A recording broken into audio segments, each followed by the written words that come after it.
How are you all? I hope that you all are fine. I am feeling very much happy to be here in this very bright morning. పిల్లలు ఎలా ఉన్నారు? మీరందరూ బాగున్నారని నేను అనుకుంటున్నాను. ఈరోజు నేను చాలా సంతోషంగా ఉన్నాను.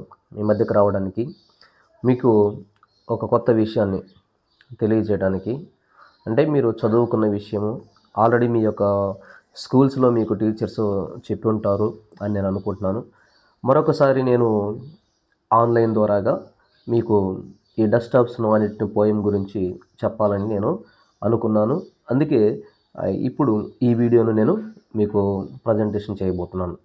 అయితే ఈ పోయంలో మనకున్నటువంటి ముఖ్యమైనటువంటి విషయాలు తెలుసుకునే ముందు ఒక చిన్న విషయం ఏమిటంటే, చాలామంది విద్యార్థులు కావచ్చు, అలాగే మరి స్కూల్ 10వ తరగతి చదువుతున్న పిల్లలు ముఖ్యంగా అడుగుతున్నారు ఏంటంటే, మాకు తెలుగు ఇంగ్లీషు 2 లాంగ్వేజ్ల్లో ఉన్నటువంటి వీడియోస్ కానీ ఉంటే చెప్పండి సార్ అని అంటున్నారు. ఆ వీడియోస్ నేనే చేస్తే బాగుంటుంది అనే ఉద్దేశంతో ఇప్పుడు మీకు ఒక్కొక్క పోయంను తెలుగు మరియు ఇంగ్లీషు 2 లాంగ్వేజెస్లో నేను మీకు తెలియజేయడానికి చాలా సంతోషంగా ఉన్నాను. ఈ సమయంలో ఈ పోయంను మనం చెప్పుకోయే ముందు ఒక చిన్న రిక్వెస్ట్ ఏంటంటే, నేను అనేకమైన వీడియోస్ మీకు అందరికీ చేయాలి, మరి అనేకులకు ఈ వీడియోస్ ఉపయోగకరంగా ఉండాలి అని అంటే ఖచ్చితంగా మీరు సబ్స్క్రైబ్ చేయాలి. వీడియో మొదటి నుంచి చివరి వరకు చూడాలి, సబ్స్క్రైబ్ చేయాలి. అలాగే మీ మిత్రులకు, మీ తోటి వారికి, మీ క్లాస్మేట్స్కి అందరికీ ఈ యొక్క పోయంను వాళ్ళకి షేర్ చేయండి. ఎందుకంటే నువ్వు విన్న తర్వాత వాళ్ళు కూడా వింటే ఎంతో కొంత లాభం పొందుకుంటారు. కాబట్టి ఆ ఉద్దేశంతో మీరందరూ వీడియో చూడాలి. చూసిన తర్వాత మీ ఫ్రెండ్స్కి సజెస్ట్ చేయండి, ఈ వీడియో చూడండి బాగుంటుంది, ఈ వీడియోలో మనకు కొన్ని విషయాలు అర్థం కాని విషయాలు, ఒకవేళ మనం సార్ వాళ్ళు చెప్పినా కానీ ఆ రోజు మనం స్కూల్కి వెళ్ళకుండా ఇంటి దగ్గర ఉన్నాము అనుకున్న పిల్లలకు కూడా ఎంతో ఉపయోగపడుతుందనే ఉద్దేశంతో ఈ వీడియోను నేను చేస్తున్నాను. మొదటగా ఇంగ్లీష్లో నేను దాన్ని ఎక్స్ప్లెయిన్ చేస్తాను, తర్వాత మీకు తెలుగులో కూడా చెప్తాను. జాగ్రత్తగా వినండి. మధ్య మధ్యలో అవసరమైతే ఒక నోట్స్ తీసుకుని నోట్స్లో రాసుకోండి. ఇది 10th క్లాస్ ఇంగ్లీష్ టెక్స్ట్ బుక్లో యూనిట్ 1లో ఫస్ట్ పోయం డెస్క్టాప్ స్నో. ఈ పోయం యొక్క ముఖ్య ఉద్దేశం ఏంటి? చాలా సింపుల్ పోయం ఏదని చెప్పొచ్చు. Dust of snow is a short and powerful poem. It is written by American poet Robert Frost. It is an excellent example of his style, which often finds a profound meaning in simple, everyday moments in nature. So, ఈ desktop snow అనే poem గురించి writer ఇక్కడ ముందుగా మనం చెప్పుకునే ముందు ఈ చిన్న ఉదాహరణ చూద్దాం. ఇక్కడ చిన్న ఎగ్జాంపుల్ మనకుంది. ఆ ఎగ్జాంపుల్ లేదా ఒక చిన్న ఇంట్రడక్షన్ ఏంటంటే, dust of snow is short and powerful poem. ఇది చాలా చిన్నది, పవర్ఫుల్, శక్తివంతమైంది. It is written by American poet Robert Frost. ఈ పోయంను అమెరికా పోయిట్ అయినటువంటి రాబర్ట్ ఫ్రోస్ట్ గారు రాశారు.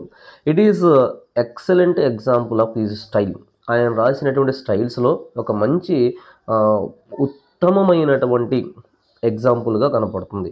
Which often finds profound meaning in simple. కానీ సింపుల్ పోయమే, కానీ మీనింగ్ మాత్రం ప్రొఫౌండ్ఫుల్. అంటే ప్రొఫౌండ్ మీనింగ్ ఇన్ సింపుల్ అంటే చాలా తేలికగా, తక్కువగా ఉన్నటువంటి ఈ పోయంలో బ్రాడ్ ఎక్స్ప్లెనేషన్ ఉంది. Everyday moments in nature. ప్రతి అనుక్షణం, అనుదినం మనం రోజు ఎలా మూమెంట్స్ ఇస్తున్నాము, మనం నేచర్లో ఎలా ఉంటున్నాం అనే దాని గురించి వివరిస్తుంది అని అంటున్నాడు. Here are the 8 lines of the poem. ఒకసారి 8 లైన్స్ ఏందో చూడండి. The way a crow shook down on me the dust of snow from a hemlock tree has given my heart a change of mood and saved some part of a day I had rued. చాలా simple poem, 8 లైన్లు poem అన్నాడు ఇక్కడ. The way a crow shook down on me the dust of snow from a hemlock tree has given my heart a change of mood and saved some part of a day I had rued. ఇక్కడ ఏమన్నాడు? Way, ఒక మార్గం. A crow shook down on me, అది చెట్టు మీద కూర్చొని మంచు బిందువులు నా మీద విదిలిచ్చింది. డస్ట్ ఆఫ్ స్నో నా మీద, అది చెట్టు మీద ఉంది కాబట్టి అది కదిలించింది కాబట్టి డస్ట్ ఆఫ్స్ను మంచు రేణువులు ఫ్రమ్ హెమ్లాక్ ట్రీ, హెమ్లాక్ చెట్టు మీద ఉన్నటువంటి మంచు బిందువులు నా మీద పడ్డవి. యాజ్ గివెన్ మై హార్ట్, వెంటనే ఏ చేంజ్ ఆఫ్ మూడ్, నా మైండ్ బాధతో ఉంది, నా మైండ్ అప్పుడు వేరే ఆలోచనతో ఉన్నది, ఒక్కసారిగా చేంజ్ అయిపోయింది. And saved some part of a day I had rued, నేను బాధల్లో ఉన్నాను, నాకున్నటువంటి ఇబ్బందుల్లో ఉన్న ఆ రోజు ఈ కాకి ఊపటం ద్వారాగా చేంజ్ అయింది అనే కాన్సెప్ట్లో ఈ పోయం చెప్తున్నాడు. దీన్ని ఇంకా కొంచెం చూద్దాం. చూడండి, ఇంగ్లీషు తెలుగు అని ఇక్కడ రాశాను కదా. అంటే the explanation in English, the explanation of the poem in this part. The poet was once sad, ఒకరోజు ఈ పోయిట్ చాలా బాధగా ఉన్నాడు. బాధగా వెళ్తూ ఈ was standing under a hemlock tree, వెళ్తూ ఒక హెమ్లాక్ చెట్టు కింద నిలబడుకొని ఉన్నాడు. Then a crow shook a branch of that hemlock tree, అక్కడ ఆ చెట్టు మీద ఒక కాకి ఉంది. ఆ కాకి కొమ్మ మీద కూర్చొని ఉంది కాబట్టి ఈ రైటర్, ఈ కవి ఎవరైతే ఉన్నారో విచారగ్రస్తుడై ఉన్నటువంటి ఇతను చెట్టు కింద ఉన్నాడు. ఆ మంచు బిందువులు అతను వినబడాయి. As a result a dust of snow fell on the poet, మంచు కణములు మంచు రేణువులు అతని వినపడ్డాయి. That changed his sad mood and saved his day, అవి వాస్తవానికి అతని యొక్క సాడ్ మూమెంట్స్ని, అతను ఆ రోజును ఆ బాధల్లో నుంచి కాపాడింది అని చెప్తున్నాడు. ఒకసారి కవి విచారగ్రస్తుడై ఉండెను. అప్పుడు ఆయన ఒక హెమ్లాక్ చెట్టు కింద నిలబడుకొని ఉన్నాడు. ఒక కాకి ఆ హెమ్లాక్ చెట్టు కొమ్మలను ఊపెను. దాని ఫలితంగా మంచు ధూళి కవిపై పడిను. అది ఆయన విచారకర మానసిక స్థితిని మార్చెను. అతని రోజు కాపాడెను. ఆ రోజంతా అతడు కాపాడబడ్డాడు. అంటే విచారంగా చెట్టు కింద ఉన్నప్పుడు చెట్టు పైన ఉన్నటువంటి కాకి ఎప్పుడైతే ఆ కొమ్మను కదిలించిందో, కదిలిన వెంటనే అక్కడున్న మంచు బిందువులు అతని మీద పడటము, అవి పడిన వెంటనే అతనుకున్న బాధలో అతన్ని కాపాడింది అని అతను చెప్తున్నాడు. వాస్తవానికి ఇక్కడ ఈ పోయంలో కొన్ని మనకు డిఫికల్ట్ వర్డ్స్ కొన్ని ఉన్నాయి. అవి ఏంటో చూద్దాం. గ్లోసరీ ఒకసారి చూడండి. డస్ట్, ఫైనెస్ట్ పార్టిసిపుల్, అది చిన్న రేణువులు. దీంట్లో ఉన్నటువంటి మనకి difficult words, dust, finest participles, అతి చిన్న రేణువులు. స్నో, ఫ్రోజన్ వాటర్, మంచు. Shook, cause to move or move rapidly in opposite direction, అటు ఇటు ఊపటము షూక్ అంటే. Hemlock and a poisonous plant, విషపూరితమైనటువంటి చెట్టు. Mood, the state of mind, మానసిక స్థితి. Rued, past tense of rue, repented, పశ్చాత్తాప పడెను, బాధపడుతున్నాడు. ఇక్కడ సమ్మరీ చూద్దాం. సమ్మరీ అండ్ అనాలసిస్ అనే ఒక చిన్న ఎక్స్ప్లెనేషన్ మీకు ఇస్తాను. ఏంటి ఈ పోయం యొక్క ముఖ్య ఉద్దేశం ఏమిటంటే ద సెట్టింగ్ చూద్దాము. సెట్టింగ్ రైటర్ ఎవరైతే ఉన్నారో రాబర్ట్ ఫ్రోస్ట్ గారు, అతను ఈ యొక్క పోయంకి ఒక సెట్టింగ్ చేసుకొచ్చాడు. ఏంటంటే the speaker is standing under a hemlock tree, మనం విషపూరితమైనటువంటి హెమ్లాక్ ట్రీ అనుకున్నాం కదా, ఆ చెట్టు కింద నిలబడుకొని ఉన్నాడు. Feeling depressed are having a bad day, ఆ రోజు ఏమనుకుంటున్నాడంటే ఈ రోజంతా నాకు చెడు జరిగిద్ది, నాకు ఏమీ బాగోలేదు అని అనుకుంటున్నాడు. ఫీలింగ్ డిప్రెస్డ్ అంటే బాధతో ఉన్నాడు. Having a bad day, bad తనకు ఏదో జరిగిద్ది అన్నటువంటి విచారకరమైనటువంటి స్థితిలో నిలబడుకొని ఉన్నాడు. The setting is somewhat gloomy, అయితే ఈ కవి చూపించినటువంటి సెట్టింగ్ మనకి ఎలా ఉందంటే అదొక సాడ్ మూమెంట్ లాగా, worry లాగా కనపడుతుంది. A crow and a poisonous hemlock tree are not typically associated with good omens. వాస్తవానికి ఈ రెండు ఈ సెట్టింగ్స్లో పోయిట్ వాడినటి ఏ క్రో ఒకటి, పాయిజనస్ హెమ్లాక్, ఈ రెండు అపశకునాలు అని అనొచ్చు. తెలుగులో మనకు శకునాలు చూసుకుంటాం కదా, పిల్లి వస్తే వెళ్ళకూడదని, తుమ్మితే వెళ్ళకూడదని కొన్ని ఉంటాయి అన్నమాట, ఈ శకునాలు. అట్లాగని ఇక్కడ కూడా ఇవి రెండు కూడా అపశకునాలకు సాదృశ్యంగా ఉన్నవి. అయితే ఇక్కడ ఏమంటున్నాడు, a crow and a poisonous hemlock tree are not typically associated with good omens. Omens అంటే శకునాలు, అవి మంచి శకునాలకు సాదృశ్యంగా లేవు, లేదా ఆర్ ప్లజెంట్ థాట్స్ ఇన్ పోయిట్రీలో ఈ రెండు ఎప్పుడు కూడా ప్లెజెంట్ అండ్ ఆనందమైన సంతోషకరమైన ఆలోచనలకు శుభ సూచకాలు కావు. తర్వాత incident, a crow perched on the tree, ఇక్కడ కాకి చెట్టు మీద ఉంది. ఫెర్చ్డ్ అంటే వెళ్ళి చెట్టు కొమ్మ మీద వాలడం. Shakes A small amount of snow, చెట్టు మీద వాలి అది వాలుతున్న వెంటనే ఆ మంచు రేణువులు పడుతున్నాయి, కింద పడిపోవాలి. Drops the dust of snow, మంచు రేణువులు కింద పడుతుంది. డౌన్ ఆన్ ద స్పీకర్, ఎవరైతే చెట్టు కింద ఉన్నారో ఆ స్పీకర్ మీద పడుతుంది. దిస్ సీమింగ్లీ ఇన్సిగ్నిఫికెంట్ ఈవెంట్, ఇది చూడటానికి ఎలా ఉందంటే సిగ్నిఫికెంట్గా లేదు, ఇన్సిగ్నిఫికెంట్ అంటే చాలా బాధాకరమైన ఈవెంట్గా కనపడుతుంది. Has a dramatic effect on the speakers mood, ఇది ఒక నాటకీయ రంగంగా మనకు కనపడుతుంది. అతని మూడు చాలా ఇన్సిగ్నిఫికెంట్గా ఉంది, కానీ ఆ మూడును మార్చే విధంగా ఉంది. The tiny showers of snow, చిన్న మంచు రేణువులు యాక్ట్స్ యాజ్ ఏ క్యాటలిస్ట్, అంటే ఇవి ఒక పెద్ద చేంజ్ని తీసుకొచ్చాయి. చిన్న మంచు బిందువులు, కానీ big change has come in his life instantly lifting his spirit, ఒక్కసారిగా తన ప్రాణాన్ని, తన ఆత్మను ఒక్కసారిగా పురికొల్పబడింది. చేంజింగ్ హిస్ పర్స్పెక్టివ్, అతని యొక్క విధానము, అతని యొక్క పద్ధతి, అతని యొక్క భావనను మార్చుకున్నాడు. ఇప్పుడు he realizes that this simple beautiful moment has saved rest of his day, ఆ రోజంతా కాపాడబడింది.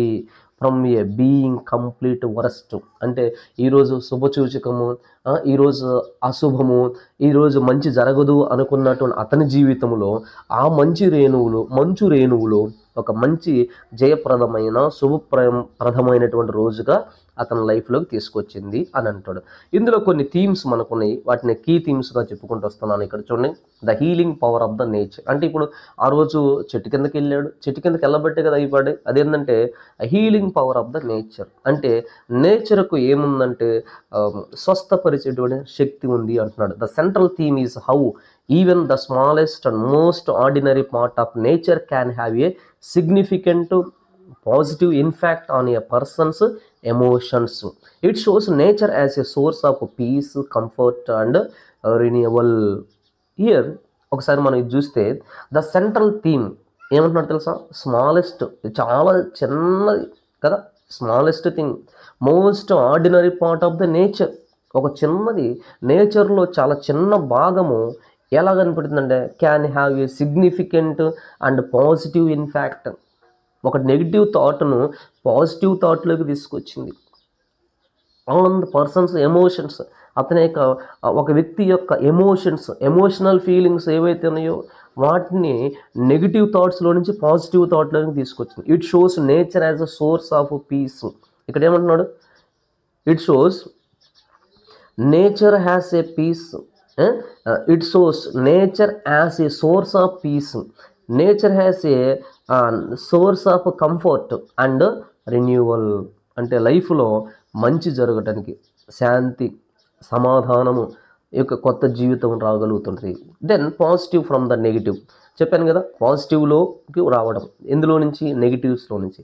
Proust uses imagery that traditionally negative to bring about a positive outcome. అంటే ఈ పోయిట్ యొక్క ఉద్దేశం ఏంటంటే ఎవరైతే నెగిటివ్ ఫీలింగ్స్లో ఉంటారో, నెగిటివ్ ఫీలింగ్స్లో ఎవరైతే ముందుకు వెళ్తుంటారో అలాంటి వారిని ఈ పోయం ద్వారాగా ఆ పోయంలో ఉన్నటువంటి కాకి అలాగే హెమ్లాక్ ట్రీ, ఈ రెండు కూడా నెగిటివ్ యాటిట్యూడ్లో నుంచి పాజిటివ్ యాటిట్యూడ్లోనికి నడిపిస్తాయి అని చెప్తున్నాడు. దెన్ క్రో, ఇక్కడ మనకి ఈ పోయంలో మనకు క్రో ఉంది. ఆ క్రో యొక్క సింబల్ ఏంటంటే, క్రో దేనికి సూచనగా ఉంది? Death, misfortune, darkness. ఆ పోయంలో ఉన్నటువంటి క్రో చూడు, ఇక్కడ crows are often seen as a symbol of death, misfortune and darkness అంటున్నాడు.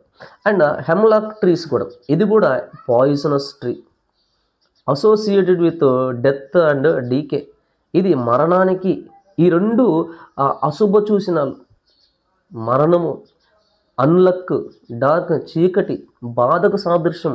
అవి మనకు ఎదురుగా వస్తున్నాయంటే మనకి ఈరోజు అన్లక్ జరిగిద్దని, అవి ఎదురుగా వస్తున్నాయంటే ఖచ్చితంగా ఏదో మనం చూస్తాం, వినకూడదు వింటాము, చూడకూడదు చూస్తామని ఒక అర్థం.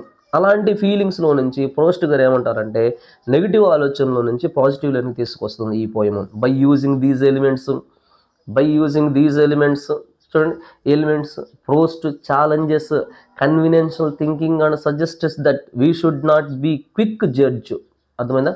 మనం అలాంటివి వచ్చినవని చెప్పేసి క్విక్గా జడ్జి చేసుకోకూడదు. మనల్ని మనం ఏ, ఆ, అలా ఫీల్ అవ్వకూడదు. Okay, dismiss things based on their reputation. వాళ్ళకి జరిగిన వాటిని బట్టి జడ్జి చేసుకోవడం మంచిది కాదు అని అంటాడు. Then significance of small things. What is the significance? ఇక్కడ స్మాల్ థింగ్స్ ఏంటిది? క్రో అండ్ హెమ్లాక్ ట్రీయే కదా, చిన్న విషయాలు. So poem's message is that profound changes don't always require grand and dramatic events. అంటే ఇక్కడ ఏమంటున్నాడు తెలుసా, ఇతను పోయిట్ మనకు ఒక పోయం యొక్క message, the message of the poem ఏమంటున్నాడంటే ప్రొఫౌండ్ చేంజెస్, అంటే పెద్ద పెద్ద చేంజెస్ అనేవి don't always required grand and dramatic events. పెద్ద కార్యాలు చేస్తే రావు అంటున్నాడు. మరి ఎలాంటివి? ఎట్టిని చిన్న small thing is enough to change the speaker entire outlook. ఇక్కడ ఏమన్నాడు? A tiny dust of snow is enough to change the speaker's entire outlook, highlighting the importance of appreciating and small joys and unexpected moments in life. అంటే మన జీవితంలో అనుకోని కార్యాలు జరుగుతూ ఉంటాయి కొన్ని. అలాంటి వాటికి పెద్ద కార్యాలు పెద్దవి చేస్తే రావు. చిన్న వాటి ద్వారా కూడా మనం గొప్ప కార్యాలు గొప్పవి మన జీవితంలో నెరవేరుతాయి అని చెప్తున్నాడు ఇక్కడ. That is little information about the poem. నేను ఇప్పుడు మీకు ఈ పోయం నచ్చింది అని అనుకుంటున్నాను, ఎందుకంటే తెలుగు ఇంగ్లీష్ 2 లాంగ్వేజ్లో చెప్పుకుంటూ వచ్చాను కాబట్టి. ఒకసారి క్విక్ లుక్ చూసుకొని మరలా మనము ఈ పోయంను ముగించుకుందాం. డస్ట్ ఆఫ్ స్నో, ఈ పోయం చాలా పవర్ఫుల్ పోయం అని చెప్పుకున్నాడు. డస్ట్ ఆఫ్ స్నో చాలా powerful poem. American poet Robert Frost గారు రాశారు. Then it has 8 lines. ఇందులో మనకు 8 లైన్స్ ఉన్నాయి. ఆ 8 lines, the way a crow shook down on me, the dust of snow from a hemlock tree has given my heart a change of mood and saved some part of the day I had ruined. The English explanation. The poet was once sad. ఒకరోజు poet సాడ్గా ఉన్నాడు. Standing under a hemlock tree, hemlock చెట్టు కింద ఉన్నాడు. ఆ crow came, అక్కడ చెట్టు కాకి. A crow shook the branches of that hemlock tree. As a result dust of snow fell on the poet. కాకి ఎప్పుడైతే కొమ్మ గదిలించిందో పైనుంచి మంచు బిందువులు తన మీద పడ్డాయి. Changed sad mood, changed is mood and saved is day. ఆ రోజు అతనుకున్న సాడ్ మూడ్ను, బాధ విచారకరాన్ని తీసివేసింది, మంచిగా ఉన్నాడు.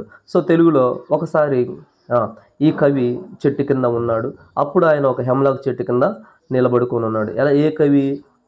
మళ్ళీ ఒకసారి కవి విచారగ్రస్తుడే, విచారంగా అంటే బాధగా ఉన్నాడు. అప్పుడు ఆయన ఒక హెమ్లాక్ చెట్టు కింద నిలబడిను. ఒక కాకి ఆ హెమ్లాక్ చెట్టు కొమ్మను ఊపెను. దాని ఫలితంగా మంచు ధూళి కవిపై పడిను. అది ఆయన విచారకర మానసిక స్థితిని మార్చివేసింది. ఆ రోజంతా అతడు హ్యాపీగా ఉన్నాడు. అతని రోజు కాపాడబడిను అని చెప్తున్నాడు. ఇందులో మనకు డస్ట్, స్నో, షూకు, హెమ్లాక్, మూడు, రూయిడ్ అనేటువంటి ఆడ్ వర్డ్స్ ఉన్నాయి. వాటిని ఒకసారి చదువుకోండి. సెట్టింగ్ వచ్చేసరికి మనం ఇక్కడ సెట్టింగ్ ఏమంటున్నాడు? Setting is very gloomy. అతను చాలా విచారకరంగా ఉన్నాడు. అండ్ పాయిజన్, ఏ క్రో, సెట్టింగ్లో క్రోను ఉపయోగించాడు. పాయిజనస్, హెమ్లాక్ ట్రీని, ఈ 3 కనిపిస్తున్నాయి. దెన్ ఇన్సిడెంట్, అక్కడ జరిగిన ఇన్సిడెంట్ ఏంటంటే అతను చెట్టు కింద ఉంటాడు. ఏ క్రో వచ్చింది, perched on the tree, shake a small amount of snow మొత్తాన్ని కదిలించింది. Then fell on the speaker, అతని మీద పడింది అనమాట. అప్పుడు ఎప్పుడైతే ఈ స్మాల్ టీనీ షోవర్స్ తన మీద పడతాయో అది కాస్త ఏమైందంటే తన మూడ్ను చేంజ్ చేసింది. తన యొక్క విధానాన్ని మార్చుకున్నాడు, తన యొక్క పద్ధతిని మార్చుకున్నాడు. ఏ పద్ధతిని, ఏ విధానము? బాధను ఒకసారిగా మార్చుకున్నాడు. రెస్ట్ ఆఫ్ ది అతను సేవ్ చేయబడ్డాడు అన్నది మనకు ఇన్సిడెంట్. నెక్స్ట్ ఇందులో అంటే దీన్ని బట్టి మనం ఏం తెలుసుకోవచ్చు? నేచర్కు మనల్ని బాగు చేసేటువంటి స్వభావం నేచర్కు ఉంది అని ఇక్కడ మనకు చెప్తున్నాడు. అందుకే చూడండి, ఇక్కడ smallest most ordinary part of the nature can have significant and positive in fact on a persons emotions అని చెప్తున్నాడు.